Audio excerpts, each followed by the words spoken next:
자, 오늘은 요나서 강해가 끝나는 날입니다. 요나서의 역사는 지금부터 2800년 전에 중동의 역사를 반영하고 있습니다. 요나가 회개하라 라고 외쳤던 니느웨는 바로 아시리아 제국의 수도였습니다. 유대인에게 아시리아는 원수의 국가입니다. 아시리아는 유대의 침범에 유대인들을 포획하고 그들의 재산을 강탈했습니다. 이 나라가 망한다는 것은 참으로 반가운 소식입니다. 유대인 요나에게 이보다 더 좋은 소식은 없었습니다. 손대지 않고 스스로 망한다고 하니 속으로는 통쾌하다고 생각을 했을 것입니다.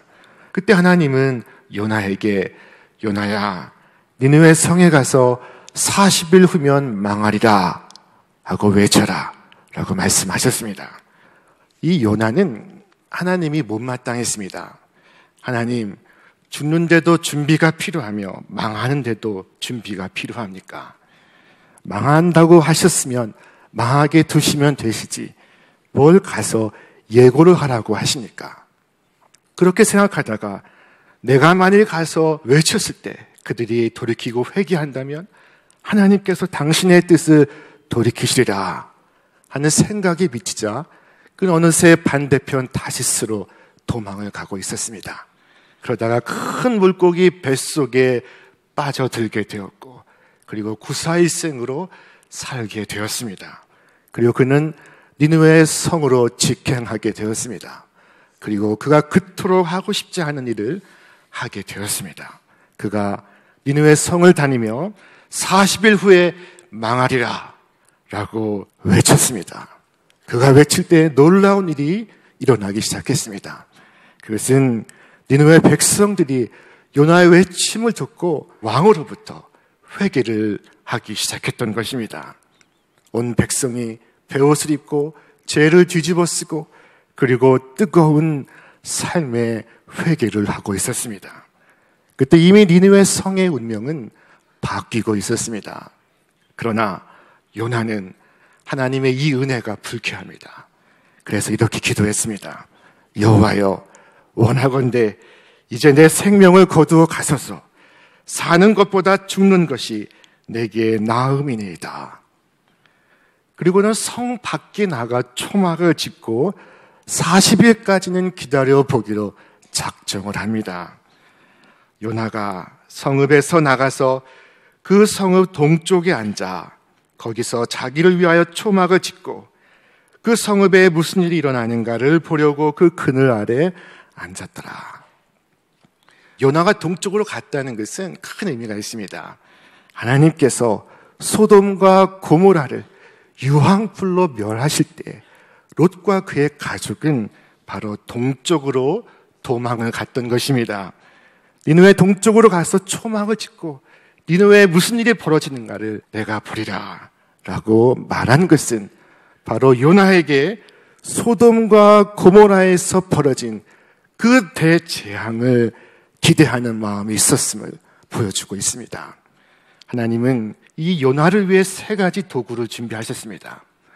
하나님은 그가 다시스로 도망을 갔을 때 그를 위하여 큰 풍랑과 물고기를 준비하셨습니다. 하나님은 이번에는 박농풀과 벌레와 뜨거운 동풍을 준비하셨습니다. 첫째로 준비하신 것은 박농쿨이었습니다. 하나님 여호와께서 박농쿨을 예비하사 요나를 가리게 하셨으니 이는 그의 머리를 위하여 그늘이 지게 하며 그의 괴로움을 면하게 하려 하심이었더라. 요나가 박농쿨로 말미암아 크게 기뻐하였더니. 여러분, 중동의 한낮이 얼마나 뜨거울까요? 우리가 잘 아는 현대의 정주영 회장은 중동 건설 진출을 설득하면서 이같이 말했습니다. 중동은 1년 내내 비가 오지 않으니 쉬지 않고 일해 공사 기간을 단축할 수가 있습니다. 중동은 낮에는 더우니 잠을 자고 공사는 밤에 하면 됩니다. 자, 지금 요나는 이 중동의 40일을 견뎌야 합니다. 그 뙤약볕에 40일의 한낮을 버티기가 얼마나 힘들었겠습니까? 그런데 그곳에 생각지도 않은 박넝쿨이 자라나서 태양볕을 가렸으니 그는 박넝쿨로 인해 크게 기뻐하지 않을 수가 없었습니다. 박넝쿨은 그에게 꼭 필요한 그늘을 만들어 주었습니다. 그리고 하나님은 다른 도구도 준비를 하셨습니다. 그것은 벌레입니다. 이튿날 새벽에 요나가 그토록 기뻐했던 박넝쿨을 벌레가 다 갉아먹어 버립니다. 그리고 해가 뜰 때 뜨거운 동풍마저 불어오니 요나는 화가 나서 죽기를 갈구했습니다. 성경 말씀하기를 요나가 혼미하여 스스로 죽기를 구하여 이르되 사는 것보다 죽는 것이 내게 나음이니이다. 하나님은 이 화가 난 요나에게 물으셨습니다. 네가 이 박넝쿨로 성냄이 어찌 오르냐? 그때 그는 답하기를 내가 성내어 죽기까지 오르니이다 라고 말했습니다. 내 뜻대로 되지 않으면 내 목숨을 취해달라고 하나님께 요구하는 모습은 요 나에게서 자주 발견됩니다. 요 나는 하나님께 화를 내고 죽게 해달라고 요구하고 있습니다. 그때 하나님이 하신 말씀이 이것입니다. 여호와께서 이르시되 네가 수고도 아니하였고 재배도 아니하였고 하룻밤에 났다가 하룻밤에 말라보는 이 박넝쿨을 아꼈거든 하물며 이 큰 성읍 니느웨에는 좌우를 분별하지 못하는 자가 12만여 명이요 가축도 많이 있나니 내가 어찌 아끼지 아니하겠느냐 하시니라. 이렇게 요나서는 끝을 맺고 있습니다. 이 4장에서 하나님은 요나에게 눈높이 교육을 행하고 있습니다. 하나님께서 준비하신 교육의 자료는 박넝쿨과 벌레와 동풍이었습니다. 사실 요나가 박넝쿨로 화를 내는 것은 옳지 않습니다. 합당하지 않습니다. 그는 박넝쿨을 키우지 않았습니다. 그러나 그는 내가 성내어 죽기까지 옳다고 말합니다. 그는 하룻밤에 났다가 하룻밤에 없어지는 박넝쿨도 그토록 아꼈습니다. 그러나 니느웨에는 좌우를 분별하지 못하는 어린아이만 해도 12만여 명에 육박합니다. 어른까지 합하면 60만 명에 이를 것입니다. 그리고 수많은 가축들도 있었습니다. 그런데 요나는 그 성에 사는 수많은 생명을 박넝쿨 하나보다 더 귀하게 생각하지 않았습니다. 자신이 심지도 않고 가꾸지도 않은 잠깐 자랐다가 사라지는 박넝쿨을 그토록 귀하게 여겼다면 천하보다 소중한 영혼을 얼마나 더 아껴야 하겠습니까? 그들의 운명에 대해서 얼마나 더 큰 관심을 기울여야 하겠습니까? 하나님께서 이스라엘에게 은혜를 베푸시는 것이 요나에게 문제가 되는 것이 아닙니다. 그것은 오히려 당연한 일이었습니다. 문제는 하나님께서 니느웨에게도 자비를 베푸시는 것이었습니다. 이 요나는 하나님께서 베푸시는 자비를 용납할 수가 없었습니다. 그는 분노했습니다. 하나님의 은혜가 이스라엘만이 아니라 이방인들에게도 흘러간다는 사실이 그는 견딜 수가 없었습니다. 그는 애국심이 많은 사람이었습니다. 이 4장 서두에서 그는 매우 싫어하며 성내며 하나님께 기도했습니다. 여호와께 기도하여 이르되 여호와여 내가 고국에 있을 때 내가 나의 조국에 있을 때 이러하겠다고 말씀하지 아니하였나이까. 이 요나는 나라를 사랑하는 사람이었습니다. 얼마큼 사랑했는가 하면 이스라엘을 위하여 니느웨를 전멸시키기를 원했던 사람이었습니다. 그러나 이것은 요나의 아주 좁은 선민의식이었습니다. 올해 우리는 3.1절 100주년을 맞았습니다. 이 3.1운동 정신은 독립선언서에 잘 담겨 있습니다. 우리는 이 선언서를 읽을 때마다 깜짝깜짝 놀라게 됩니다. 이 독립선언서는 우리의 적국이며 침략자인 일본 제국을 털끝 만큼도 미워하지 않습니다. 선언문은 이와 같이 말하고 있습니다. 우리가 이 독립선언을 표명하며 주장하는 것은 순전히 인류적 양심의 발로에 기인한 세계 개조의 대세 가운데 순응하기 위함이라. 그리고 말하기를 오직 자유의 정신을 발휘할 것이요 결코 배타적 감정으로 치닫지 말라 하고 말하고 있습니다. 미움과 분노가 아닌 오직 인류애적 사랑의 발로로 자유의 정신으로 이 운동을 지원한다고 밝히고 있습니다. 그리고 한 걸음 더 나아가 일제를 향하여 세계 평화와 인류 행복의 단계로 나아올 것을 말하고 있습니다.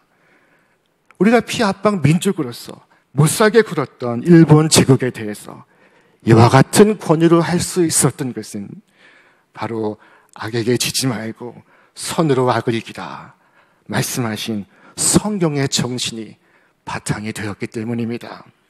우리의 독립선언서는 이와 같이 우리의 적을 선을 가지고 설득하려고 하는 아량을 보이고 있습니다. 왜 피차에 망할 일을 계속할 것인가? 이 독립선언서는 우리 민족만의 자유가 아니라 우리의 적국인 일본까지도 무모한 침략의 야욕에서 자유하는 민족이 될 것을 염원하고 있습니다. 이 얼마나 위대한 정신입니까? 하나님의 마음을 품고 세상을 바라보았기 때문에 가능한 일이었습니다.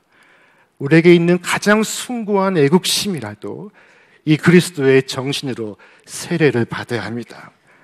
김인년 3.5일에 울려 퍼진 우리의 독립선언이 요나의 선민 사상보다 훨씬 더 뛰어납니다. 요나는 자신의 정의가 옳다고 생각했습니다. 그는 정의의 사자와 같이 포효하고 있습니다. 그러나 만약 하나님께서 그의 말처럼 정의감만 중요하다고 판단하셨다면 오늘 우리 중에 구원받을 사람은 아무도 없을 것입니다. 요나가 하나님의 깊은 뜻을 알았다면 니느웨가 구원받을 때 그도 크게 기뻐했을 것입니다. 그러나 그는 하나님의 사랑이 못마땅했습니다. 그의 번민의 깊은 곳에는 사랑의 부재가 있었습니다. 그러나 하나님은 이 요나를 사랑하셨습니다. 성경은 말씀하기를 하나님 여호와께서 박농쿨을 예비하사 요나를 가리게 하셨으니 이는 그의 머리를 위하여 그늘이 지게 하며 그의 괴로움을 면하게 하려 하심이었더라. 이 마지막 부분을 달리 번역하면 요나를 그의 악에서 빼내오려고 하심이었더라 로도 번역이 가능합니다.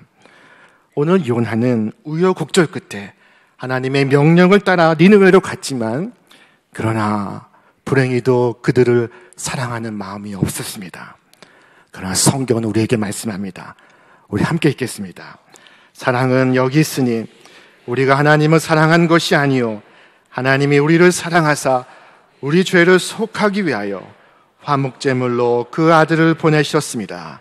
사랑하는 자들아 하나님이 이같이 우리를 사랑하셨은즉 우리도 서로 사랑하는 것이 마땅하도다. 어느 목사님의 이야기입니다. 그 교회 청년부에서는 쪽방을 찾아가 봉사하는 프로그램이 있었습니다. 직접 도배도 해주고 이 쪽방촌의 아이들을 데리고 롯데월드도 데려갔고 겨울이면 눈썰매장도 데리고 갔습니다. 어느 날 이 쪽방 아이들을 데리고 놀이공원에 다녀와서 찍은 여러 가지 모습들을 홈페이지에 게시를 했습니다. 한 4살 혹은 5살로 보이는 왠지 사나워 보이는 여자아이가 하나 있었습니다. 여러분, 아이들에게는 사랑에 잠길 만큼 충분한 사랑이 필요합니다.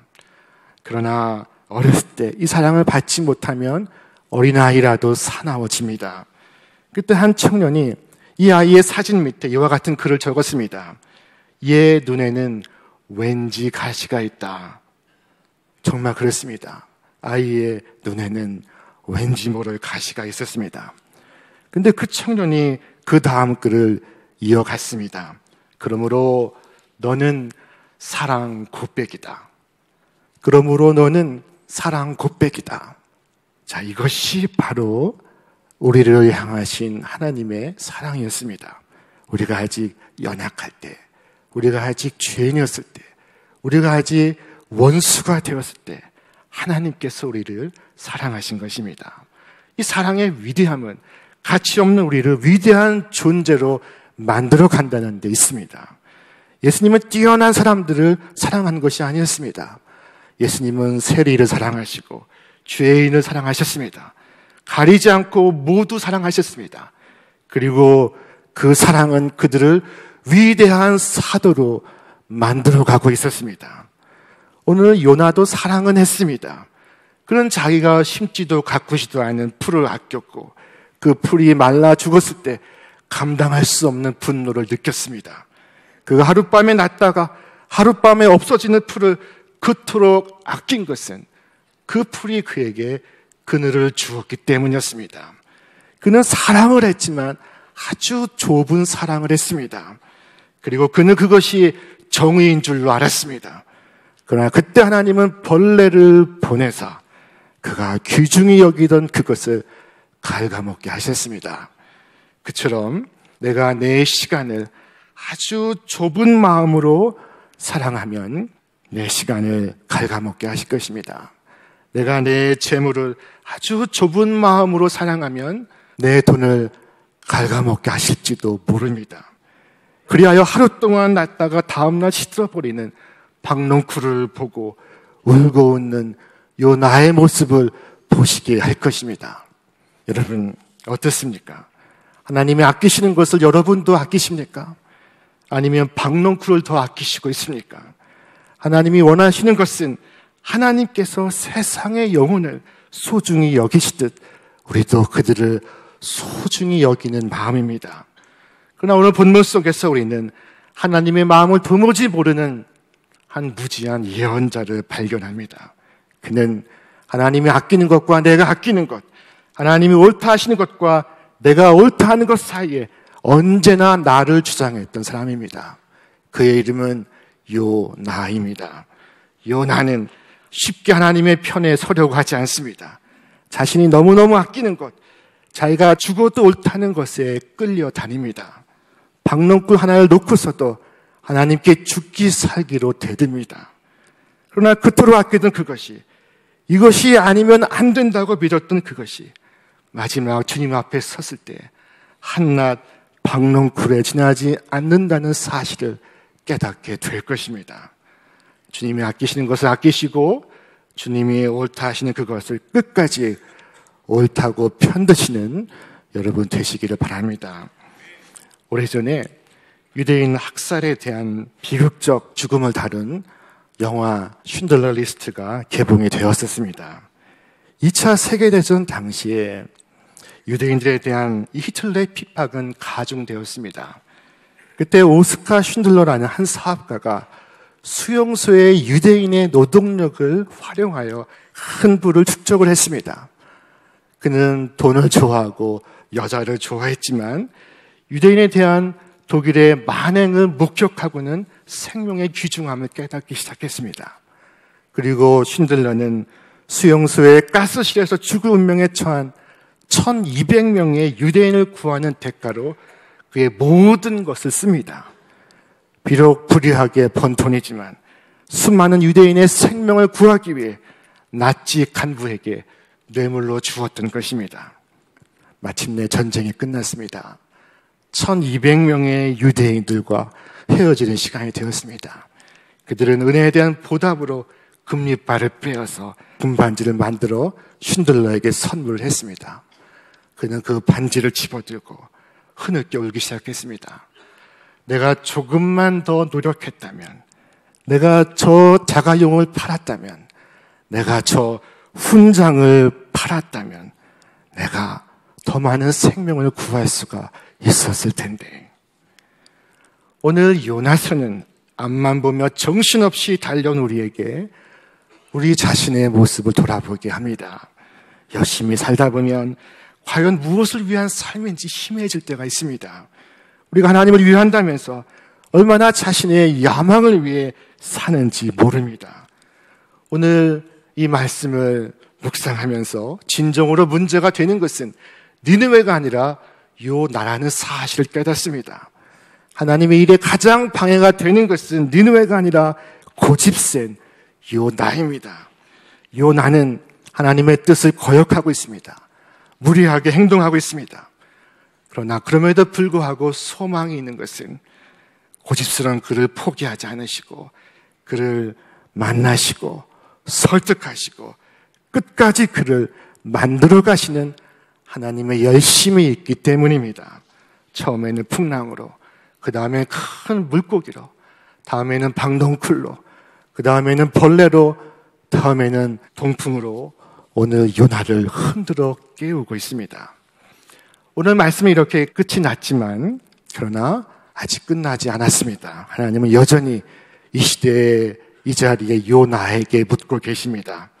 하나님이 아끼시는 것과 네가 아끼는 것, 하나님이 옳다 하시는 것과 네가 옳다 하는 것, 과연 무엇이 중하고 무엇이 옳으냐? 지금 니느웨에는 좌우를 분별하지 못한 12만 명의 어린아이가 있습니다. 좌우를 분별하지 못한다는 것은 자기 소견에 옳은 대로 행동하는 것을 의미합니다. 그것은 오늘 이 땅에 살아가는 모든 사람들을 의미하는 것입니다. 하나님은 이 땅에 살고 있는 온 인류가 하나님을 알고 하나님을 믿고 하나님의 구원을 얻기를 원하십니다. 이것이 하나님의 생각이고 하나님의 마음입니다. 그리고 하나님은 우리로 하여금 우리의 좁은 한계를 넘어서 하나님의 마음에 참여하기를 원하십니다. 이 말씀 끝에 요나는 어떻게 되었을까요? 그가 회개하였을까요? 알 수가 없습니다. 모르겠습니다. 요나서의 끝은 열려진 끝입니다. 요나서의 결론은 너는 어떻게 할 것이냐 하는 사실을 묻고 있습니다. 여러분은 어떻게 하시겠습니까? 금주부터 우리 교회는 전반기 전도 축제를 시작합니다. 우리 주위에는 하나님 알지 못한 채 죽어가는 수많은 사람들이 있습니다. 우리가 해야 할 일은 이들을 바라보시는 하나님의 마음을 따라가는 것입니다. 오늘도 이 땅에 벌어진 영혼들을 생각하는 것입니다. 하나님을 알지 못한 채 죄와 절망 가운데 죽어가는 영혼들에게 복음을 증거하는 것, 그것이 바로 우리에게 주어진 이 사순절의 사명입니다. 이 사순절, 우리 주위에 가장 가까운 사람에게 생명을 증거하실 수 있기를 바랍니다. 주님의 뜻을 알고 주님의 뜻에 순종하며 그리함으로 참 평안과 참 기쁨을 맛보시는 여러분과 제가 되시기를 주님의 이름으로 축원합니다.